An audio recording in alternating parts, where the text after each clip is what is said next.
Story time with the Griots. Hi, I'm Grace, and I will be reading Sulwe by Lupita Nyong'o and illustrated by Vashti Harrison.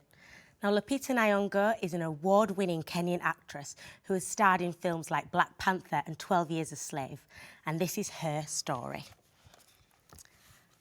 Sulwe was born the colour of midnight. She looked nothing like her family, not even a little, not even at all.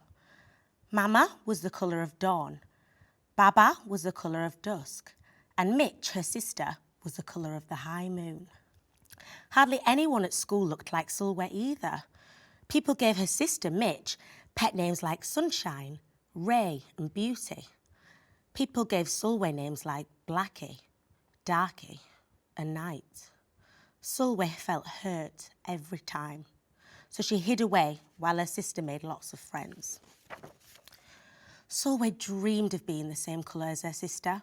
She wanted real friends too. So she got the biggest eraser she could find and tried to rub off a layer or two of her darkness. But that hurt. She crept into Mama's room and helped herself to her makeup. Oh no, she would hear about this from Mama.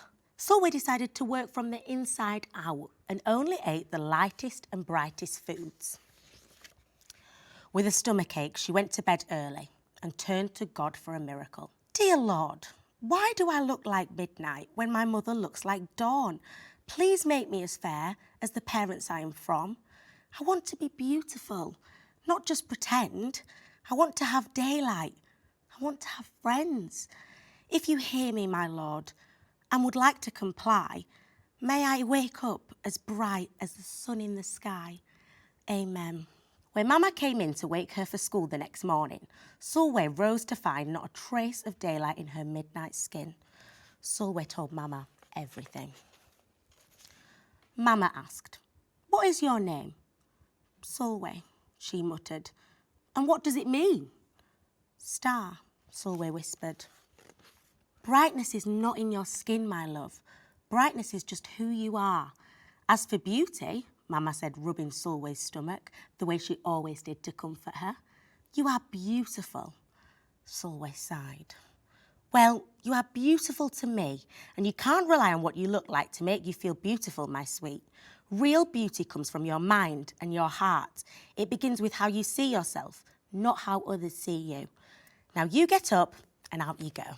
How could she, as dark as she was, have brightness in her? How could she have beauty when no one but her mother seemed to see it? How could she be a star? That night, a shooting star appeared at Sulwe's window. "The night sent me," the star said. "Come with me." Sulwe hopped onto the star and off they went. "Long ago at the beginning of time," said the star, "there was night and day, and they were sisters. They loved each other very much, but people didn't treat the sisters the same. People gave day pet names like lovely and nice and pretty. People gave night names like scary and bad and ugly. She felt hurt every time. Well, night got fed up and walked right off the earth. Day stayed behind and enjoyed making everybody happy in the sun. But then day grew too long. Day began to really miss her sister, and so did everybody else. There had to be a way to get her back. Day set off to find Night, and she did. "I miss you," said Day. "I miss you too," said Night. "But you don't know what it's like to be treated badly for being dark." "You're right, I don't," Day replied. "But what I do know is that we need you just the way you are. Come and you'll see." Night returned and the people rejoiced. "We need the darkest night to get the deepest rest. We need you so that we can grow and dream and keep our secrets to ourselves."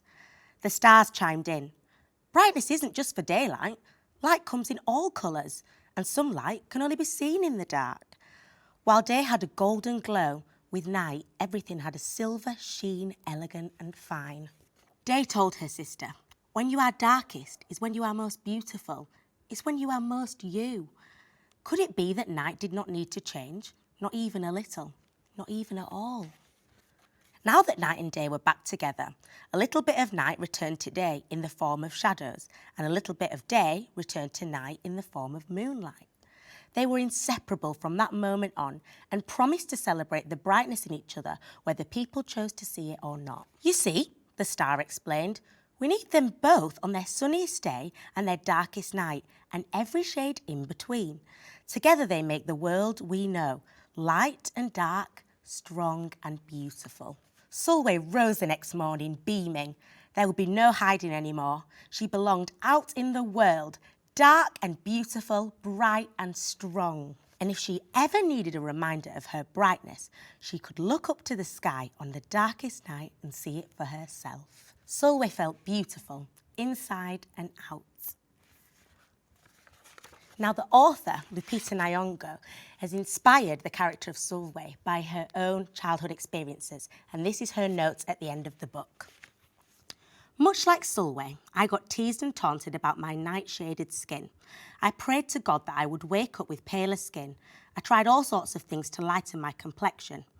My mother told me often that I was beautiful, but she's my mother. Of course she's supposed to think that. It wasn't until I was much older that my feelings about my skin changed. It helped to see dark-skinned women being celebrated for their beauty. If they were beautiful, I could be too. I began to see myself differently. While both Sulwe and I had to learn to see our beauty, I hope that more and more children begin their lives knowing that they are beautiful, that they can look to the beauty in the world and know that they are part of it. And yet, what is on the outside is only one part of being beautiful. Yes, it's important to feel good about yourself when you look in the mirror, but what is even more important is working on being beautiful on the inside. That means being kind to yourself and to others. That is the beauty that truly shines through. The journey I went on was very difficult from Sulwe's nighttime adventure, but the lesson was the same. There is so much beauty in this world and inside you that others are not awake to. Don't wait for anyone to tell you what is beautiful. Know that you are beautiful because you choose to be. Know that you always were and always can be. Treasure it and let it light the way in everything you do. That's Sulwe, written by Lupita Nyong'o and illustrated by Vashti Harrison. If you love this inspiring story, there's plenty more books like this. Visit thisisbooklove.com for more. This episode was produced by Humblebee Creative with the support of Necessity, the National Lottery Community Fund and Rich Mix London.